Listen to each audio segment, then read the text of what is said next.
it was not about experience in terms of time, it was experience in terms of exposure, which I think is something that allowed me to take that step into our business now, because I understood that. A lot of it comes down to surroundings, people you surround yourself with, and for me, people I surround myself is the biggest thing. The business has to have the fundamentals, and then you have to look after yourself and your relationships, and they start to compound and grow, and that's where you get to wherever you want to go, whatever your version of success might be.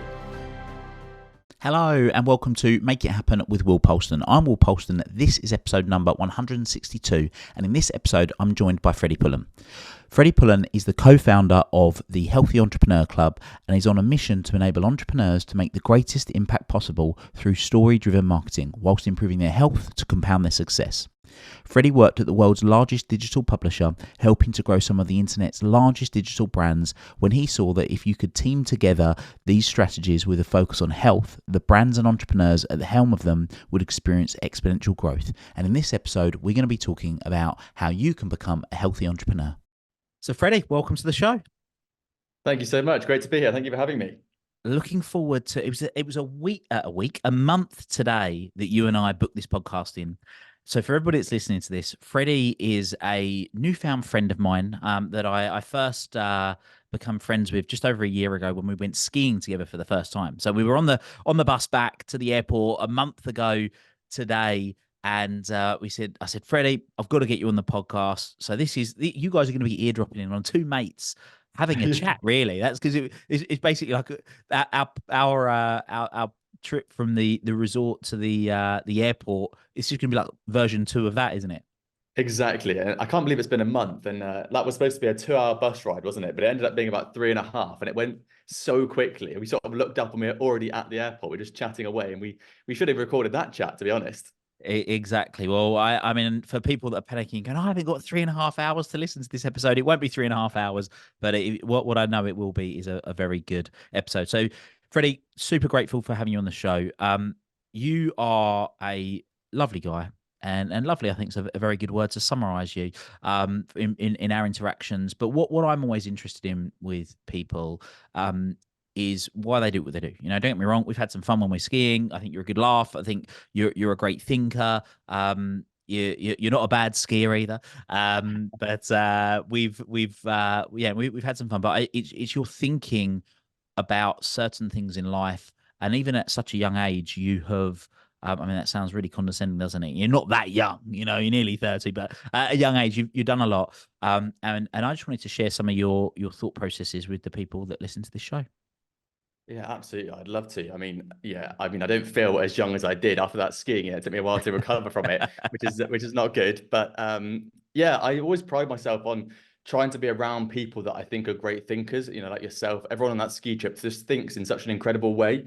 And I've had a very sort of normal life, if you want to put it in that bracket. You know, I just did school, then I thought I should go to uni. Everyone told me to go to uni, did uni, then got a job, lived a very normal life, you know, until we got to sort of 22, 23, and I started to be like, I should really do something different. I should really start to try and make things work for me a bit. So, you know, I sacrificed going through uni. I sacrificed going out with my friends and doing the fun elements of uni, really, to go and work in pubs and garden centers and see what else I could do. And I'd spend all that money on going traveling and seeing how far I could get. Or, you know, we managed to buy like a really small house in Bath when I was about 23 with my partner, because I was like, I need to do something. I don't understand life if not. And I'm sure that's where the conversation will go from here. But from there, it's sort of been just lefts and rights and just turning corners to be like, if everyone's doing something, that must be in my head wrong. I should do something slightly different. That's always been my sort of way of thinking. That's interesting. Right. So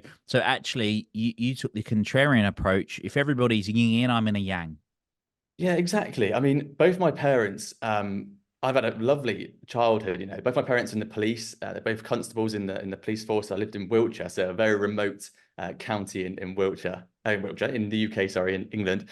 And we had it was very normal. It was lovely. You know, they both worked shift work, and we didn't have many holidays, but we just got on as a family and we did the normal things. And then we got to sort of university age, and, you know, I'd been taught that shift work or the 9 to 5 was the best way to go. It was a very normal childhood. And then I was sort of pushed into uni. School pushed me into uni. I felt like I should go. I actually delayed my uni course because I thought there must be something else, but I didn't have that maturity, I think, to know what that thing was. I wasn't around any entrepreneurs. I didn't know anyone that did anything different apart from either get a job or uni. I tried the job thing, didn't really like it, so I went to uni, and yeah, it's been quite a normal route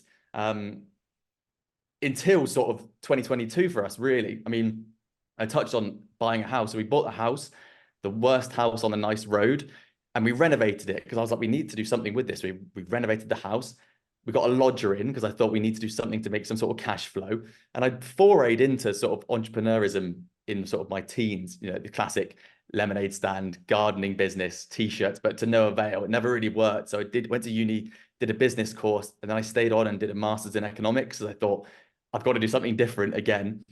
We bought a house and I thought we're gonna have to make this work. And then I sort of sold that and bought another one because I thought that was my route. I was like, there has to be something else. The house flipping was making us more money than the job. So yeah, it was always a way of like, how can we be a slightly different? Because my parents had showed me a very linear route from where I was going to go. And my dad always said, take risks until you're 30, and then you've got to settle down for the long haul. And I got to 25 in my job and I was like, this can't be it. Like, I cannot do this every day. And I'm not saying that's the wrong way to do it, but for me, I just thought there must be some way that I could make a living doing something else, or at least exploring my creativity slightly more. Quick couple of questions that come to mind. The thing around I need to be different, or I want to be different, or if everybody's doing this, I'm going to do that. When everybody zigs, I'm going to zag. Was that installed from your dad saying, do whatever you want until you're 30? And then do you think that's where that came from? I think there was certainly pressure. The way, the way you put that to me there, I'm like, actually, what it is the pressure of 30. In my head now, I'm 20, I've just turned 29, 30 next year, and I still feel pressure that at 30, something's going to change. And I've got to settle down, I've got to stop doing stuff. And that's probably something from my childhood, right? Of the family being like, you can do what you want, try different things, but try and stay inside the boundaries of what I knew was normality, i.e. 9 to 5, get a house, pay a mortgage off. And then by 30, it was like, okay, you need to be in one place, you need to have a steady job, and then you can grow your family or whatever it is from there. So there's certainly a rebellious nature slightly, but very much in the constraints of what I keep calling normality. I've never done anything massively different. It was always just trying little things. Like I tried to learn to skydive when I was 18 rather than go to uni or get a job. I was like, I'm going to learn to skydive. I'm going to get my license. Did 8 jumps on my own rather than doing it with an instructor, because I was like, there's got to be a way that I can learn this. I don't want someone strapped to my back. I can do something different, but not only something different. Is there a way I can learn something? And I went through a stage that I think everyone goes through of just like, how many licenses can I get? How much stuff can I learn in a short period of time? And so maybe, yeah, maybe that's right from my childhood. Yeah. Yeah, it's interesting because I think that influence. I mean, as you reflect on it now, maybe it was like there was almost like a fear of, right, I've got to get it all done now because when I'm 30, then that's it. The gates are going to come down and nothing can be different. I suppose the other thing I was interested to know. So bearing in mind you have both parents in the police, so they're in the sort of the public services. Where did that entrepreneurial drive or desire for money even to come from? Because you said about like the lemonade stands, the t-shirts, even studying economics as well, that's it's linked to money. So where did that come from for you? It's a great question. I've never had a drive for money. I still don't have a big enough drive for money to make always the right decisions in the business. I have quite high empathy, so I'd rather make a decision that I think is right than go for the money. My parents had decent jobs, but there was never money around. There's never loads of money. So it's a good question. Going up to London to see some of our family, that felt like money to me. I wanted to be involved in that. I did business and economics because I wanted to go and live in London. And I thought, what's the best way to go and live in the city and work in finance? And that, I guess, comes back to wanting to be recognized for something. I wanted someone to go, oh, he's done all right, because I struggled at school. I'm not good at exams. That's not my way of learning. I'm very reflective. I struggled to get into uni, but when I did, the coursework side of things and the practical side and the presentations and the communication, I find easy. So there's so much to it, I guess, that still don't think the draw for money is there to a massive extent, but there's definitely a draw for recognition and maybe for status, although that could be a generic thing. I want people to be like, he did okay. He did something different. That was always there. And I think that's probably there and prevalent in a lot of people, maybe in their early 20s. Interesting. So let's just talk about the type of organization you worked for, because I know that there's a lot that you learn in your earlier 20s working in London that maps across to kind of what you do now, which obviously we're going to come on to. But what was it you did then? What was it you learned? And what do you think actually were some of those real insights that now at the with the work you're doing, which again we are going to come on to, have really stood you in good stead?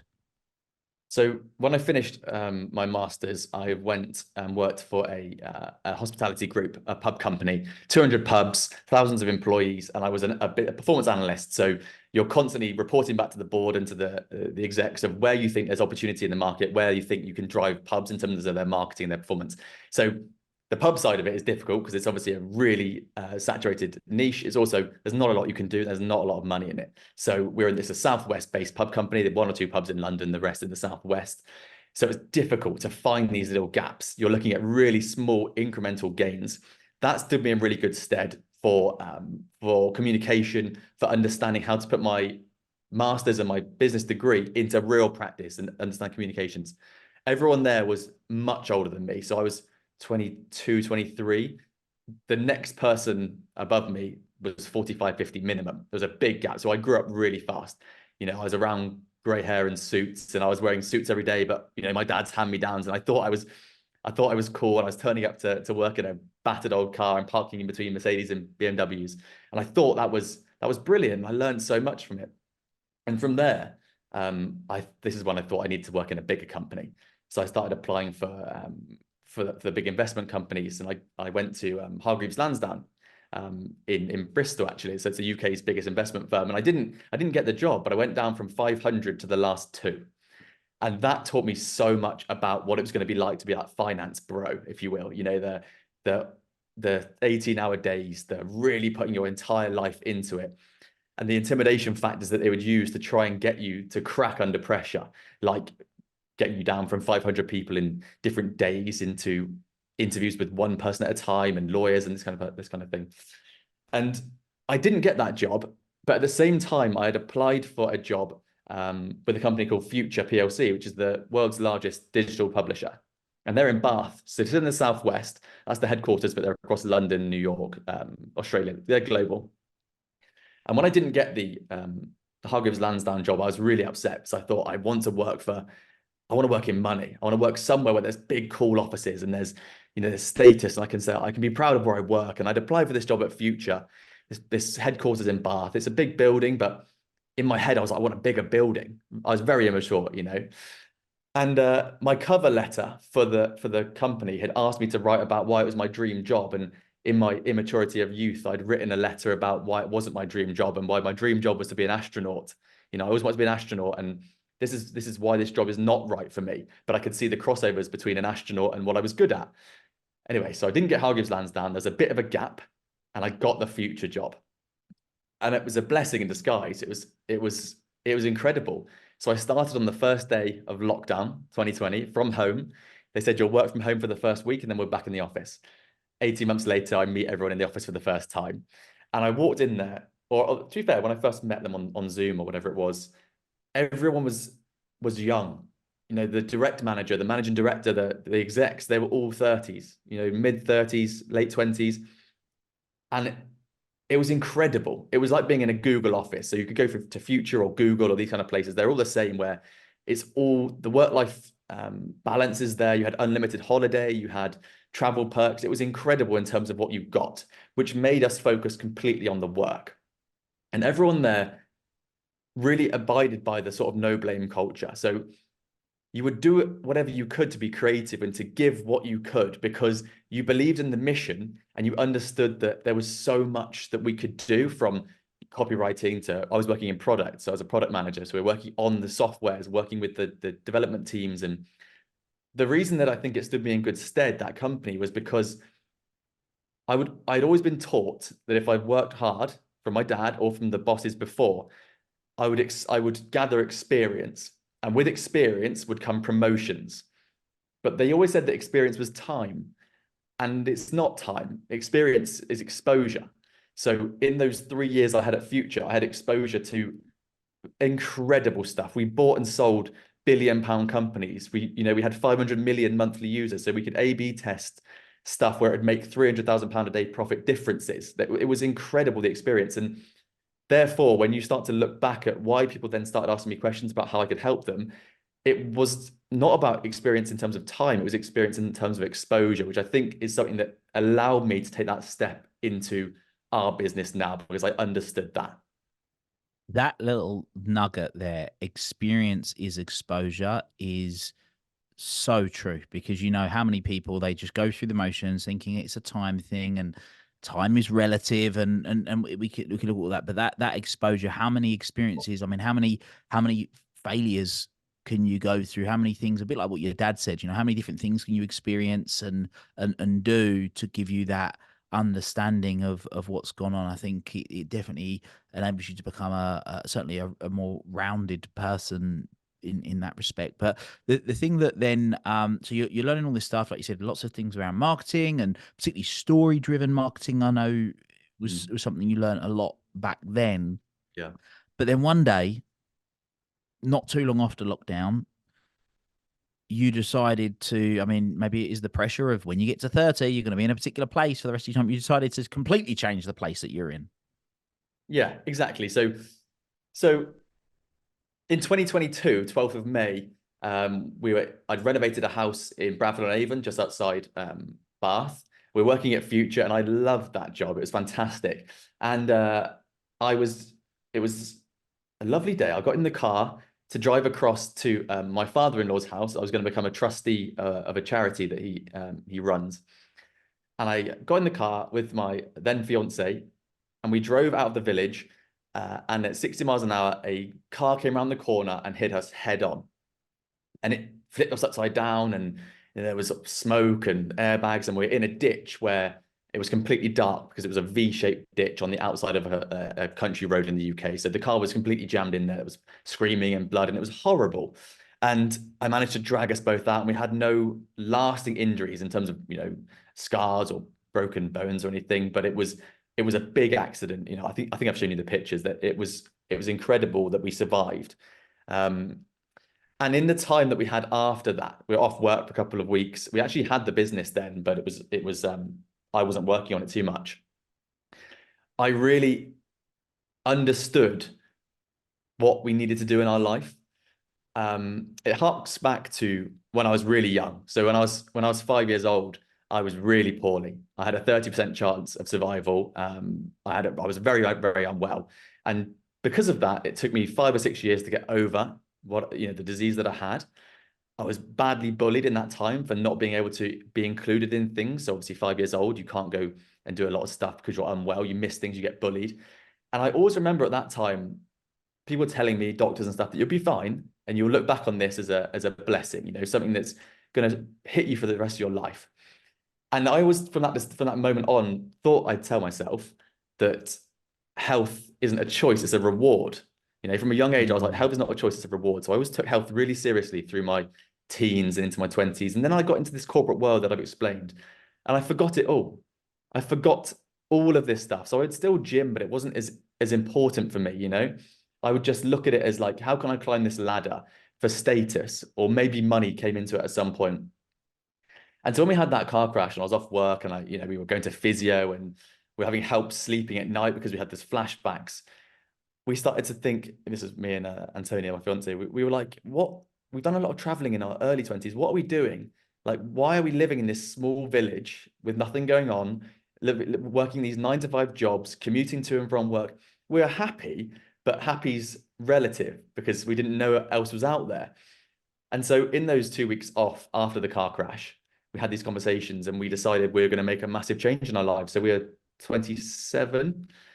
And in 3 months, we quit our jobs, sold the house, and moved our entire life and our dog, our Labrador, over to Dubai, and really went head first into the business then. So we took a massive risk in our life, but it was all because of that catalyst that I think we were so lucky to have or me twice, at really young ages, because people look back when they're old and they say, I regret not taking that risk, or I regret not doing that. And they need that catalyst to make them think that. And it might be that they're on their deathbed, or they've had a fall when they're a bit older, or they compare themselves to others and they're in their 50s.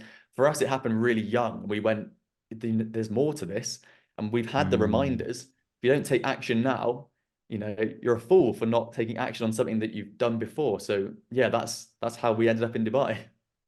Which we're gonna pick up from. But there's two things I want to go to. When you mentioned you were really young and you were really, really ill, I mean, do you mind asking what was it? Was it an illness you can talk about, or? Yeah, yes. I had leukemia, age 5 years old, which is a form of cancer. So you're 5 years old, and we thought it was a cough. I don't remember this obviously, but I was on TV about it on the London Marathon sort of TV adverts. My dad ran the London Marathon for me. My brother's actually running it for me this weekend, and I will do it one day, but I'm not a big fan of running. So yeah, that was what it was. So you go through a lot of treatment. You go through obviously all chemotherapy. You're out of school a lot. I actually had like tubes in my chest for years, so I couldn't do any physical sport. And then you go through a period of remission, and then this is when they say you're all clear. It won't come back. And so yeah, I just have memories of being around adults a lot from the age of 5 years old, and everyone was careful with me. No one was sure, if I could play sports or if I could get involved with stuff. And you look back now, and I never looked that unwell, to be honest. Obviously there's times when you're going through more severe treatment, but it's not something that I've ever spoken about before. You're the first person I've spoken to about publicly, because I always said to myself, by the time I'm 30, I will own this story, And I think that's something that you've got to realize and got to come to terms with. And I don't know why it affects me so much, but it does. And it's one of those things that I need to use for good now, and be like, this is why I do these things. And it probably has a massive impact on the risks we've taken in our lives more recently, because I certainly say, and I speak for both of us because we come as a team, me and Antonia, I think we understand better than a lot of people how fragile life is. And that's why we're taking these risks, and we're trying to instill this in other people. Well, not once, but twice, right? Yeah. Not once, but twice. Obviously, when you were a kid and you had leukemia, but then just a handful of years ago, when you're in a nearly fatal car crash, and so that's two opportunities that you've had where it's like, I mean, for people that are listening to this, many people will know Brendan Bouchard, right? And he talks about his incident that then sort of gave him his motto: "Did I live? Did I love? Did I matter?" I believe it. That they're the three things, right? And sometimes it's a significant life event, an accident, a loss of a loved one, a loss of something, a loss of a job, a loss of a partner, whatever it might be. And I don't just mean loss in death. I mean loss, they could break up with you, whatever, that changes the game. Or you can make a conscious decision. And I know you now have an organization called the Healthy Entrepreneur Club, which we're also going to come on to. But there's one other thing I just want to delve into, because I'm always curious, right? I've been obsessed with patterns my whole life. And there was something you said that might have been a bit of a Freudian slip earlier, where you said that when you were younger, you really wanted to work in amazing environments, amazing offices, Google or whatever it was. They're the sort of things you had. But then when you came to Dubai, you helped companies create those environments. Yeah. Yeah. Had you ever made that conscious link between what you wanted as an environment to be in for yourself, and then you owned a business doing that for people? No, I don't think I ever had. But actually, it's an interesting point, because when I touched on those houses that we bought, and I thought that was going to be a thing we'd do. Antonia is a award-winning interior designer, so we bought those houses and made the interior into the best possible living environment we could.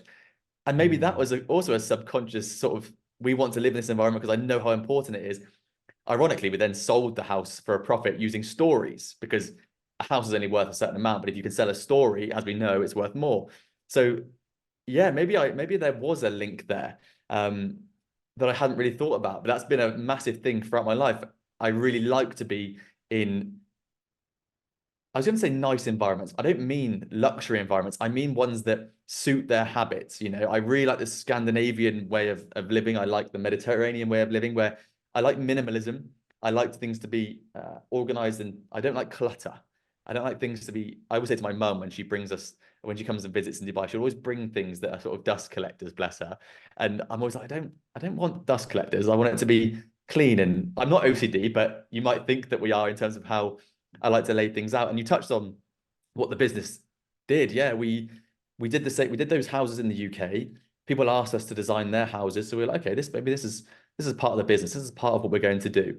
And ultimately, over time, we came to Dubai and we did that for a few people. And we decided that actually the business is going to go in a different direction, but it's still our passion that, you know, you've got to look after yourselves. And when we talk about the Healthy Entrepreneur Club and the methodology that we use in there, when we're not talking about marketing, we're not talking about storytelling, a lot of it comes down to surroundings, people you surround yourself with. And for me, people I surround myself is the biggest thing. The second part of that is your environment. And someone that we both know, Dan Priestley, talks about how your environment dictates your performance. And that, and people who surround you, which I guess is the same thing, is, for me, is everything. It's absolutely everything. So that ski trip, for example, 2 years in a row we've been together. I think I'm the youngest person on that trip. Everyone on there has more experience, has so much to give. And I come back and I just go, these people are incredible, you know. And if I go to other groups in Dubai and I'm around people that are amazing, I just think I want to be the forever student, you know. I don't want to be the guru of anything. I want to learn, I want to absorb, I want to give back as much as I can. I think it's got to be that fair exchange. But yeah, I think the environment for me is so important, both physical and people that you're around. Without a doubt. So there's something known as neurological levels of change, or logical levels of change, which was created by a guy called Robert Dilts, who was actually one of the lesser acknowledged people in the early stages of NLP creation. So you got the main guys, Richard Bandler and Grindler, and John Grindler, and also there was a guy called Frank Puslik, but then obviously Robert Dilts was involved in the early stages as well. And part of this triangle, if you imagine it a bit like Maslow's hierarchy with the various different levels of the triangle, and it goes at the top is purpose. Purpose influences identity. Identity influences values and beliefs. Values and beliefs influence skills and capabilities. Skills and capabilities influence behavior, and behavior influences environment. But actually, so if you want to do change work, so when I'm doing change work with people, I won't work at a behavior level. I just jump straight up to purpose or identity level, because when we change at that level, then everything else, it just kind of just washes downstream, if you see what I mean. But one of the only other areas, one of the only levels that influences up is environment. Yeah, your environment influences your behavior, whereas the other areas trying to influence up just doesn't work long term. So it's really interesting that you've created those, like you said, physical environments and the environments of the people you surround yourself with, which is huge. You said about, and again, I don't want to touch on this particularly because it's the first time that you're talking about it. Is I just think it'd be great to open up a little bit. If you take yourself back to little Freddie, you know, when he was going through the treatments and things like that, can you remember what it felt like in those environments, or what the environment felt like for you then? And do you have a conscious memory of your health, as in being less than what it should be, or feeling particularly ill, I suppose, or unwell? Yeah, I remember not being able to do what other people did. So I was still able to go places and watch people play rugby. We're a big rugby family, and watch people play rugby. And my brother plays a couple of years younger, and watch people go swimming, you know, at the school pool. I'm not school pool, the pool that the school would go to on a Tuesday. But I wasn't able to participate.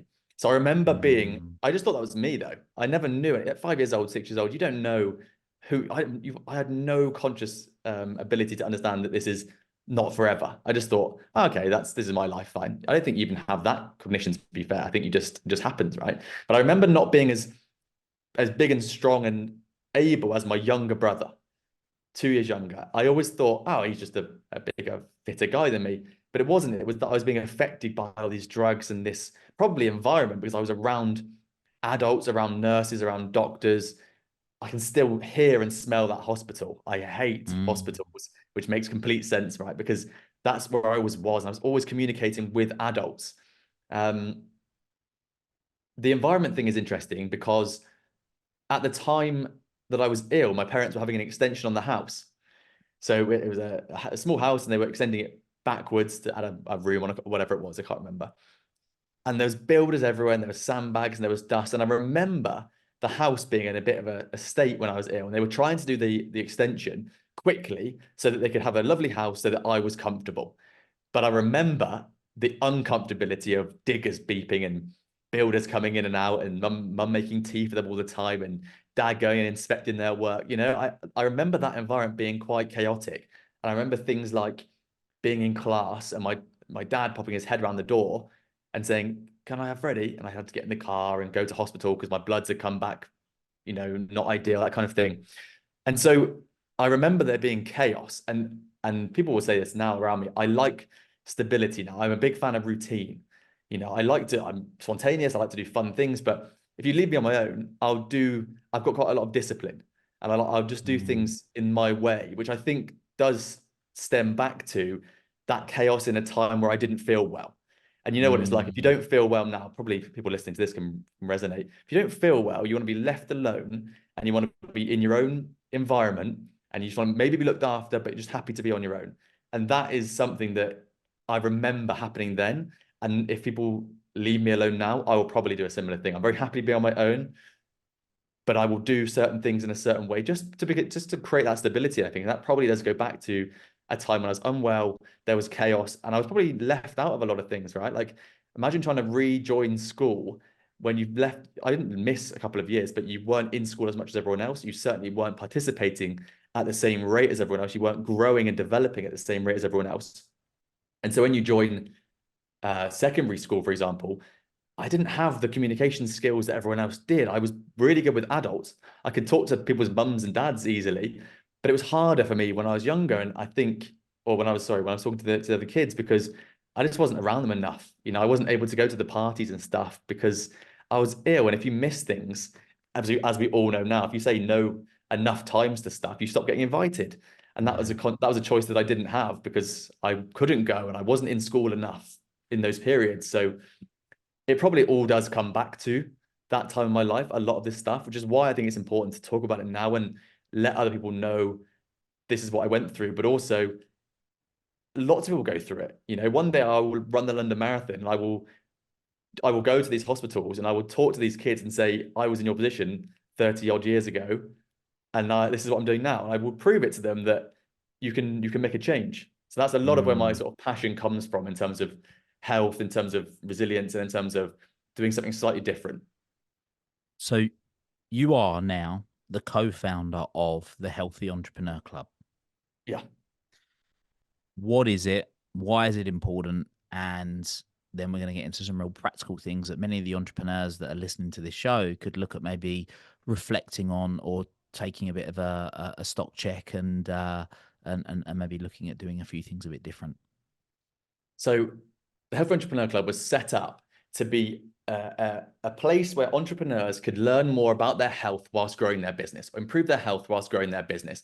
And the reason for that was touch on a lot of things we've already spoken about in terms of that's my belief. My belief is that if you can get the model right, where you look after yourself and the business is growing, it compounds. Everyone that I've studied, everyone that I've met on the podcast, everyone that's done amazing stuff, they understand that the business has to have the fundamentals, and then you have to look after yourself and your relationships, and they start to compound and grow. And that's where you get to wherever you want to go, whatever your version of success might be. So we set it up and we weren't sure which element people were going to go after first. I really wanted it to be health first. I wanted it to be a health first media company. This is what you can do. This is why. But it's hard to monetize that. And obviously that's what you've got to do in a business. How do you monetize just health? I'm not an expert in health. I've not got any qualifications in health. So I actually was at a event recently with Matt Gray, who's a guy. I'm just going to stop you there. I know you're mid-flow. Go on. Because I think this is important to put out. And I'm gonna say this like I would as if it was a client, right? And I'm just gonna interrupt them. And I say to every single client that I'm ever working with, I'm gonna interrupt you. It's not because I'm rude. I'm gonna drill into specifics. So many people get caught up with an expert needing to have qualifications. So I think actually experts operate. There's 4 levels of experts in reverse order. The 4th most important thing of an expert is their qualifications. The 3rd most important thing is their experience. what trumps experiences results, and what trumps results, getting results for themselves, is getting results for other people. For you to say, well, I'm not an expert in health, you've overcome leukemia and you've overcome a near fatal car crash. You know, just those two things, just one of those is enough in anyone's lifetime. But you're not even 30 years old yet, and you've had two of those. So I just wanted you to take a rain check, not a rain check, just wanted to get you to check in there and pull you up on that, because I think that you absolutely are qualified to talk about health, given where you are now, what you're doing, and the way you're operating. No, I appreciate that. I appreciate that. I think maybe at 26, 27, when we we're starting out, it was just imposter, where I was like, I can't talk about it, but I completely understand. I really appreciate that. So when we started talking about health, we talked about the way that we could change environments and that kind of thing. And ultimately, when we talk to people, and I was touching on Matt Gray there, who is on Instagram and whatever, and he owns a company called Founder OS. And I was speaking to him, and he wanted to start his company, Founder OS, on health of entrepreneurs.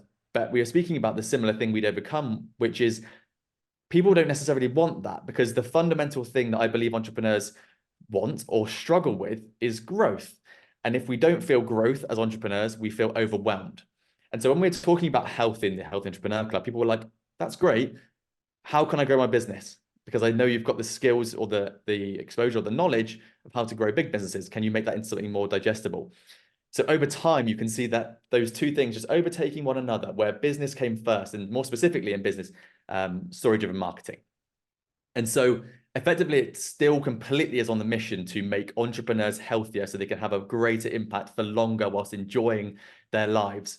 And we've got a lot in the pipeline to help with that. But fundamentally, right now, what we're doing is helping businesses grow by unlocking the stories that their marketing is not telling around them. So we do a lot of work with podcasts, with LinkedIn, with positioning, because like we've spoken about before, this is part of the bus chat, right? If you start talking about the wrong thing ever so slightly in your marketing or in your journey, you end up being 1 degree wrong. But over time, 1 degree wrong becomes massively different to where you want to be. So a lot of the work we do is on the positioning, and then in a sort of slightly different mentality, it's around growth loops. So in the way that you grow a business, or the way that you use marketing, or the way that we grew big businesses, I can talk from my own experience, not from others, is we would put in place growth loops. So for example, ad spend and this kind of stuff they're just promotional tools. Growth loops are how you get someone to pass something on. So for example, in a newsletter, you want someone to read your newsletter and then forward it to someone else. It's exactly the same way Instagram grows. It's by growing a loop, and then the next person likes it and also does a growth loop. It's how you grow big businesses. It's how we want to grow small businesses. So we talk about this a lot in terms of podcasting, in terms of LinkedIn, and in terms of newsletters, because positioning is one thing, growth loops are the second thing. Like, how can you get someone to love what you do so much and understand what you do that it can be passed on to someone else to help? So the business is very much set up in 2 ways. One is what we actually do. So the Healthy Entrepreneur Club effectively has a section of it, which is a B2B story-driven marketing agency. We also have a university where you can learn how to do all this stuff. You can learn how to grow a podcast. You can learn how to grow your LinkedIn. You can learn how to grow a newsletter. Separate to that, we have our own belief system, our own internal marketing, which comes under the Healthy Hustle brand, right? So we have the Healthy Hustle newsletter. We have the Healthy Entrepreneur podcast. And this is the way that we'd look at growing any business. So it's really good to have a separate brand that promotes the ideology of what your brand wants to do. So for example, if you wanted to grow, if you wanted to sell desks, really cool, innovative desks, you don't want to be known as the desk guy. You want to be known as the productivity guy, or the work from home guy, or the back pain guy. And that's the way that we tend to position a lot of companies. You know, you want to have your own element that completely works for you with your marketing and your story driven, but then you also want to have a separate ideology which helps promote you and your business into an industry standard. So that could be an industry standard newsletter, industry known podcast, or you as the industry known person, which is a very familiar phase that we've all read the book KPI. So that's sort of where we stand under the methodology of shares, right? So the overall business we run on the method of shares. So socializing, health, accountability, reflection, education, surroundings. That for me is a healthy entrepreneur. And we can do that by growing your business for you, but also by bringing people together and helping you learn. And I think that for me is my own solution. I've built something that I wanted. I wanted to grow my business. I want people to know what I do, but also I want people to understand that there's something more to me and to the business than just what we can do. There's an ideology, there's a bigger mission that we will achieve, and it's around making those entrepreneurs healthier in a number of ways. So in an interesting way, you used the analogy of the desk guy, and we've both got a mutual friend who'll probably be listening to this, Stefan, who is literally the desk guy, but he's not the desk guy. He's the what would you say? Have a great environment at home and still work guy. I mean, you're Exactly. you're the messaging person. You'd make that far better than I would. But so sorry, Stefan, for butchering your thing there if you're listening to this. But what I will say, and I'm actually shout him out because he's got an amazing product. We're talking about desk, Pith and Stem. If you Google Pith and Stem and go and look at it, he's got this amazing innovative idea, which is where you have, because so many people listen to this, you're working from home. You can literally take the product, you fold it away, you wouldn't even know it's there. It turns into a picture. It's just fantastic. So go and check it out. So yeah, that's a nice little plug there for our friend Stefan. But the thing for you though is that ultimately, yes, you're talking about story-driven marketing, but really what you want to be known for is the healthy like creating healthy entrepreneurs. Is that right? Have I Exactly. So I want people to have a healthy hustle. I want them to understand what it is, what they can do in their business to look after themselves, to enjoy their family, to enjoy their time, to put goals in place so they know what it means to be successful. You know, you stop comparing to other people, create your own version of success. And then it happens that I happen to have a business on the side that can definitely help you with that. But you can also learn it yourself. It's all encompassed in one element. There's a couple of things that sort of work together, but the ideology is the same. Whether you just listen to the podcast, read the newsletter, or we work with you as a client, or you're part of the community, it's all the same thing. It's about achieving the independence from your business and understanding how to enjoy the adventure of your life and of your business. Love that. And that's what people want, right? I believe that any goal that anyone ever sets is ultimately about changing one thing, and that's the way they feel. Yeah, and any experience that anyone wants to have as a result of their business or the money, which is the byproduct that comes as a result of that business, is to change the way they feel. So really, it's a feeling thing that people are looking for. What is your experience of, for people that listen to this that are entrepreneurial, are entrepreneurs? What have you seen as some of the most practical changes that people can make that are almost like the common mistakes that they could start implementing instantly to start making a shift to Yeah, of being a course. healthier entrepreneur? So in terms of your store, in terms of marketing, I'll start with the marketing side, like literally practical tips you can do right now. Stop positioning yourself as the hero in all of your marketing messaging. I don't care if you're the best at what you do. It doesn't matter to me. Start all your messaging with I. So I did something. Tell a story about what you did or something that happened to you, and then finish it with you. So I story you. You're not the hero. People need to see you as a person of influence and of authority, of course, but position it in that way. So start with I did this, tell a story about what happened, and then give them practical steps to finish with. That's the same in emails, in newsletters, in podcast story notes, the same thing across the board. Really important to do that. I think another thing to do is to increase the vulnerability. So more and more, people are coming away from super aggressive people that are talking about, I did this and this is how I can help you. People come closer to you and magnetize to you if you can talk a little bit about vulnerability. Only, 15, 20%. It doesn't need to be massive. We're not looking for a sob story. But if you can show how you've gone wrong and how you've learned from something, it could even be, we work with clients who have multi-million pound offers. Like the cheapest thing they can do is a couple of £1 million. They're really nervous to show vulnerability. But if you can show it in a way that doesn't lose you credibility, in fact, gains you credibility, you're far more likely to land them as a client and keep them with you. So those are the things that I would immediately start to do. In terms of as a healthy entrepreneur, the biggest thing for me is reflection. I'm naturally a reflective learner. So that's the way that I do things. I'm not the best at answering questions or putting out thoughts straight on the spot. A lot of people are amazing. They're much more intelligent than me and are able to say, I've had this idea straight away. I'm a reflective learner and a reflective thinker, so I'll go away and think about something and be able to come back to something. And actually what that does is it benefits me by giving me a more well-rounded look on a situation, I believe. So, if you go to a networking event, some people are really good in the room at sort of, thinking of ideas, thinking about partnerships. I'm not maybe not the best at that, but I'll come away with the ability or the insight that I can then reflect on. And I think that as a healthy entrepreneur is something we should be doing. There's obviously the fundamentals of exercise a bit more, look after your health in terms of your food and what you're eating. These are the fundamentals that I think anyone could say. PTs can tell you that, nutritionists are incredible at telling you these things, but for me, it's the soft skills that make you a really healthy entrepreneur, making sure that you understand your genius. So, if you do any genius test, I'm sure you've done a few. I've done the Roger Hamilton one, and it told me the kind of person that I am, and I resonate with it, and I reflected with it, and I said to myself, I completely agree with that. I get my energy from other people. I need to be around people. I can't think of anything worse than just sitting in a room all day and typing up stuff. Whilst I like it in small doses and spreadsheets and all the rest of it, I don't want to do it in big stints. So I know that I've got to go out and be around people.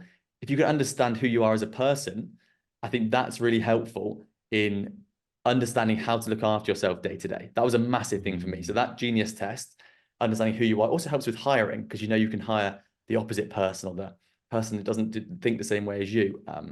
So that's been massive for me, understanding who I am as a person, for sure. Yeah, and that just taking that stock check and just actually, as you said, reviewing yourself, answering those questions. So you mentioned genius test. So for people that are thinking about this, and Roger Hamilton's particularly, so there's a couple of ones that I know he's probably got more, but Wealth Dynamics is one of them, which is a great tool that you go through. In fact, every client that I work with, does a Wealth Dynamics profile. They've got a version of that called Team Dynamics as well. But I love Wealth Dynamics because it talks about your strengths and your weaknesses and your best roles in work and your worst roles in work and your best roles in life and your work roles in life. And I often will see when I'll bring up that one page of the 30 odd pages that it is and show it to people. And then I say, do you agree with it? Yes. And go, okay, so are you spending more time on the left side or the right side? So the left side is all the strengths and the right side is all the weaknesses. And they go, yeah, actually, I'm spending loads of time on my weaknesses. No wonder they're feeling burnt out, low on energy, struggling, feeling like they're walking through quicksand. Just even those subtle shifts there. So that comes back to an awareness thing. But what I'll also do, just for everybody that's listening to this, I've got a resource called an annual self-assessment. So I've done this now for probably 10 or 11 years. Every year it's originally built on some questions from Napoleon Hill that I edited and developed and expanded out essentially. And it's a free resource. I'll put it as a link. Anyone can go through and just ask these questions, doing it once a year. I like to do it in between Christmas and New Year. It's so eye-opening because you learn so much about yourself when you just stop and reflect. Yeah. So there's some really great stuff there. What about the more that's sort of around messaging and those types of things. What about in health, in the context where a lot of other people, so literally physical health, mental health, aside from just the sort of entrepreneurial health in terms of the business doing better because of the storytelling, the marketing you're doing? What are some things you think are some great practical applications for people listening? In terms of like looking after yourself to then help the business, or separately?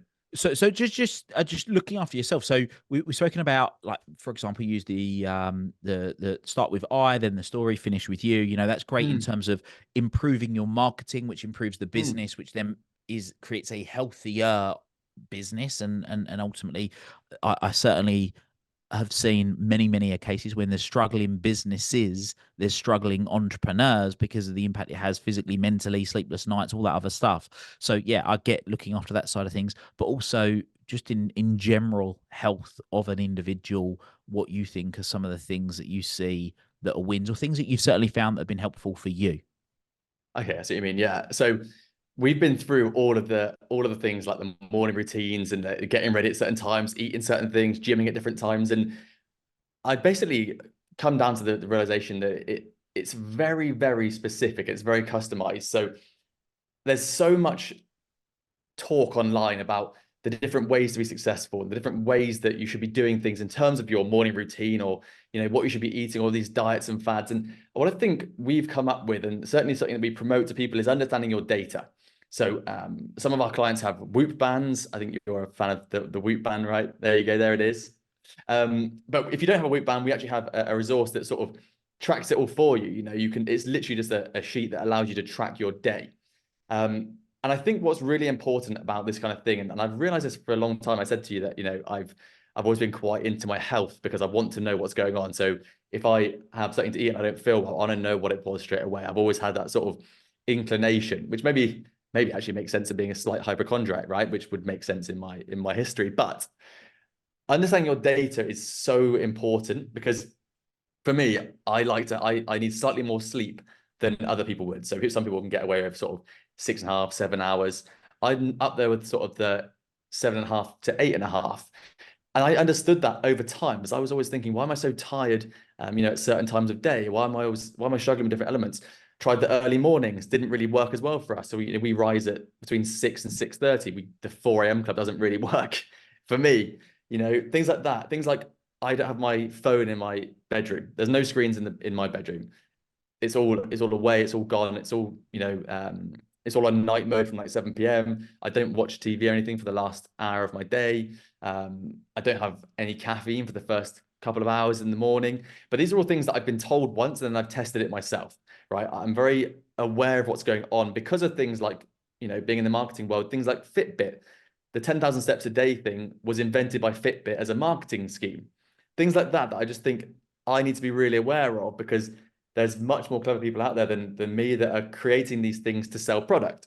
And so for me, if you can understand the elements of what makes you work, and then test and experiment things, exactly the same way in big businesses, in the world of product, same of entrepreneurship, in anything, you've got to fail fast and learn quick. And I think to be a healthy entrepreneur, in terms of your core health, try loads of stuff. Don't get stuck in that routine where you get up at 7:30, you go to bed at 10:30 at night, and you're tired every day, and you have 5 cups of coffee, and you're like, nothing's changing.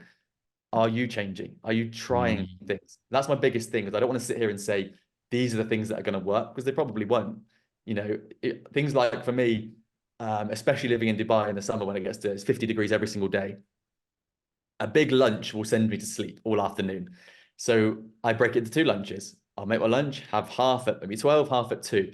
These are little things that you don't need to do every day. I'm not strict by it, but the point is that I've made changes to allow me to be more efficient throughout my day and look after my health. In the same that, going to the gym in the morning is a great thing for a lot of people, but I am a lot better in the evening. I'm a lot better at like 7 p.m. at night, 6:30 at night, because that's what my body likes. That's what my mentality likes. So I think my biggest thing is just understand your data and test a lot of stuff. I think there's 2 massive insights in that. One is absolutely play around, play around, find out, go do what needs to be done. And then I will add to that, which I think is so vital in today's day and age.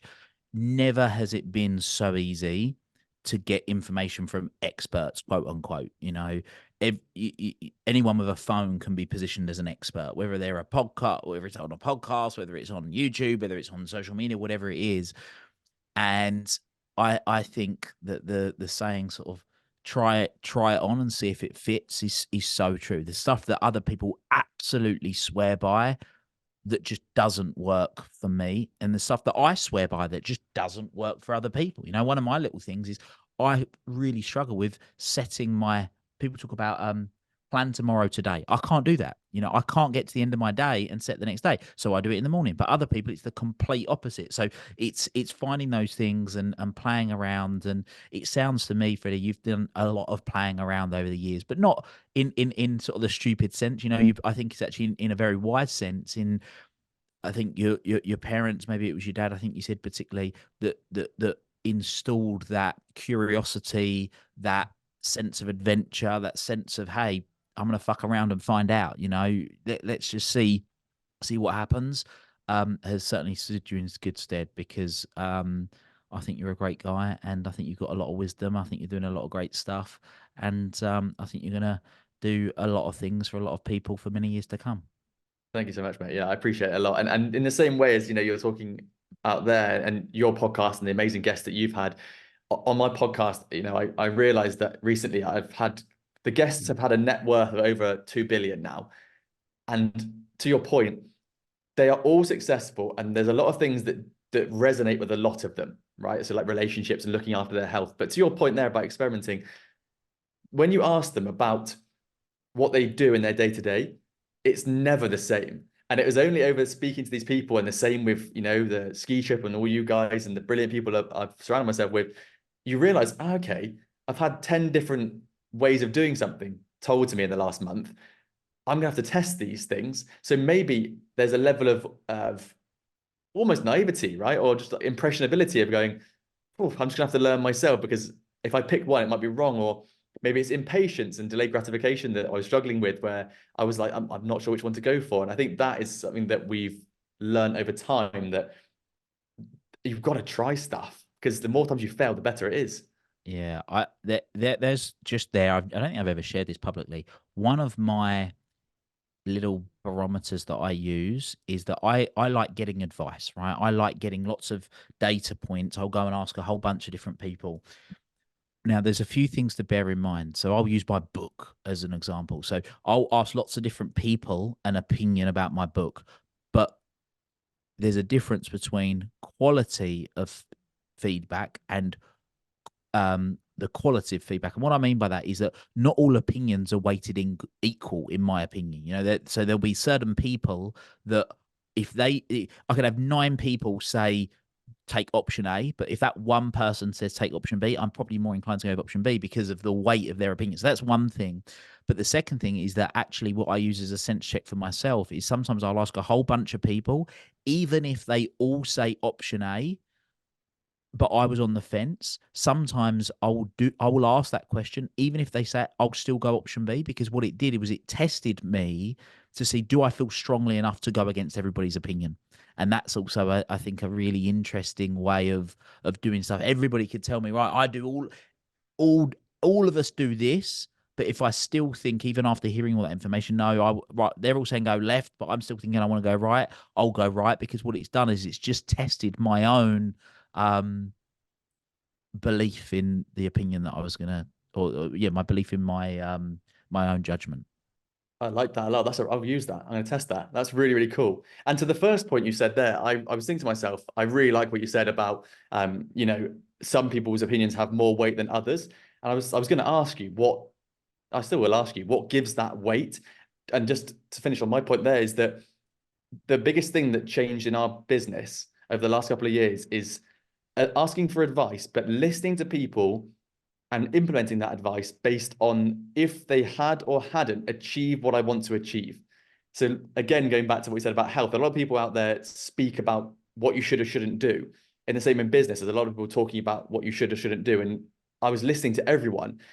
And when I started to realize that if that person hasn't achieved what I want to achieve, I won't hold their opinion in as high regard as someone else. That's sort of how I've done it. So my question to you is, how do you do that? Do you know what? It's interesting. So I do a version of that, but slightly differently. So I will quite often ask all of the people that haven't done what I want to do and get their opinion, right? And the reason being is because sometimes the people that haven't done it either have amazing lessons because maybe they had tried to achieve it and they didn't get it, right? So what was the lesson that they learned? Knowing what they know now, what would they have done differently? So I use that insight. And um and I'll take a judgment from that, because if you think like there's so many people that I don't believe in luck, right? But there are some people that have done something once and they got it, and there's other people that have done stuff 9 times and not done it. Well, actually, was that one person that did that one thing, was it almost for them just fluke?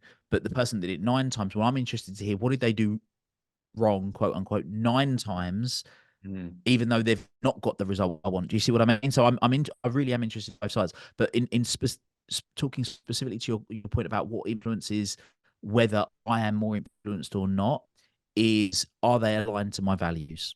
Mm. So if they're aligned to my values, the more aligned they are to my values, the more influenced I am by what it is that they are suggesting or saying, whatever it might be. But then equally, there's other people that are completely unaligned with my values, and I don't value what it is that they're saying. So that for me is a big one. Oh, that's really interesting. So you hold the values in higher regard than what they may have achieved because you're not willing to compromise your values in terms of to achieve that growth. Yeah.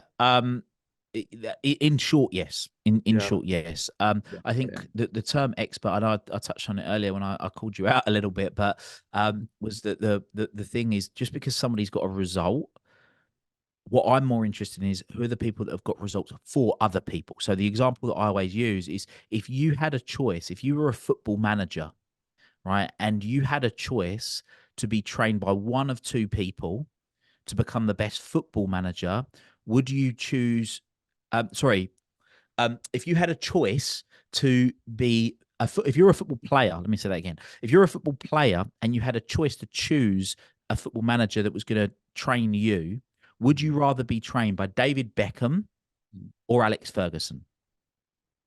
I see. Okay. Yeah. Okay. Yes, David Beckham was one of the best footballers in the world, but that doesn't mean he can replicate other footballers. Whereas you look at Alex Ferguson, I want to become a really good footballer. Well, if you look at then how many amazing footballers hold him as like one of the biggest catalysts in them becoming the footballer that they did, there's dozens and dozens and dozens of examples, right? So therefore, even though David Beckham was never as good a footballer, Sir Alex Ferguson was never as good a footballer as David Beckham was, or certainly in my understanding of football, he wasn't. Then that's an example of that. I really like that, and I think you've made me think, and I think I'm going to question this after the podcast, because that's a much better way of describing it than the way that I think about it. And the way that I think about it, in maybe naively, is I compare sort of university, right? So I was taught by doctors of business, doctors of economics, and there was a guy who I sat next to me in the class. Is anecdotally, it was a guy sat next to me in the class, and he'd already paid for uni up front based on a business that he created in his year off, or in his his college year before uni. And he was called out by one of these doctors one day saying, like, you're going to be in debt for this long and you need to listen up, whatever it was. And he said, I've paid for this up front with the business that makes me passive income as a software that he built over time. And that was a sort of tipping point in university for me, because I was like, we're calling this doctor an expert, but you can't win the title of expert. There's not a thing you can do to become expert. You're a doctor, sure, you're an academic, fine. So I always thought that was the way to think about it, right? Because my friend then became the mentor to my doctor of economics to help him start his business, which always turned everything around for me, because I was going, maybe you're listening to the wrong person or whatever. But the way that you said it is actually a lot better, because that person that I was listening to and learning from had a lot of experience in different sides of big business and consulting and giving opinions, not necessarily in the nuts and bolts of how to start a business. So in the same way that you talked about Alex Ferguson and Dave Beckham, it makes complete sense to me now, actually, that maybe you need to look at it in a different light to understand the real value. Well, this is the beauty of perspective, right? We can look at things in different ways and see different things. So, Freddie, it's been amazing having you on the episode. We could very easily turn this into another one of our 3-hour bus journey conversations, but we're not going to today. So, for everyone that's been listening to this, if they want to find out more about you, find out more about the Healthy Entrepreneur Club, where can they go? Where can they find out more? Yeah, sure. So we're the most active on LinkedIn. That's sort of our place. We also have the podcast and the Instagram and the newsletter, all under the Healthy Entrepreneur or the Healthy Hustle. That's where we sort of hang out. Amazing. Well, for everyone that's been listening to this, I hope you've enjoyed it as much as I have. Please go and check out Freddie and the Healthy Entrepreneur Club. Will put the links to stuff we've spoken about. So the annual self-assessment. We'll even put Pith and Stem's link in there for Stefan, so you can go and check out his amazing desks if you're curious. And obviously also the links to everything that Freddie's spoken about as well. So everyone that's been listening to this, until next time, make it happen. Thank you for listening to Make It Happen with Will Polston. I hope you've enjoyed this episode. Please feel free to share it with anybody that you think could benefit from it, and also make sure that you hit subscribe so that you get the new episodes as soon as they're released.